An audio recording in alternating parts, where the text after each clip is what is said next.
read before. And I certainly had never read it before until last year. And as I dug through them, I was like, it struck me because it kept mentioning Ripple, XDC, Zinfin, and IBM. I'm like, where's Stellar and all this? And then I remembered, whoa, IBM is one of Stellar's biggest partners. So it must be code for something. So I started digging into it, and it was broken down into basically 3 phases. And this map that you see over on the right-hand side, that's actually a map by, there's like a Twitter entity called XX and a whole bunch of numbers, and he's just brilliant. I don't know who he is, but I'm guessing he's probably a white hat because everything he's been putting out has been used by a lot of the Stellar developers, which, just further validates what he's been looking at. So if we look at phase 1, over here on the right-hand side, won't read through the notes, but you can see in the red, bolded, highlighted words, we're looking at Ethereum, something called PBFT, the Practical Byzantine Fault Tolerance.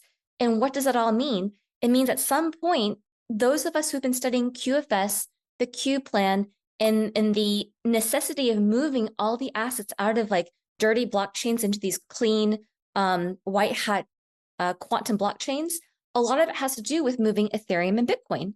And so phase 1 talks almost entirely about how do you actually move Ethereum and Bitcoin into Stellar. So I think that's really beautiful because it talks about it from the IBM perspective, so it's no longer a conspiracy theory. So if we move on to phase 2, this group in the middle, Bevel Cactus, et cetera, this is all about how do you actually implement quantum security. And that's another really big topic that we've been talking about for a long time. So again, guys, it's great to know that a company as massive as IBM Hyperledger is actually the one behind the scenes putting this together. Now, if we move on to phase 3, now we're talking about actually building the quantum ecosystem that many of us have been talking about, otherwise known as Protocol 20. And when people talk about Protocol 20, a lot of them don't know it actually is referring to Stellar Protocol 20. Sometimes people use it agnostically, having no idea it belongs to the Stellar ecosystem.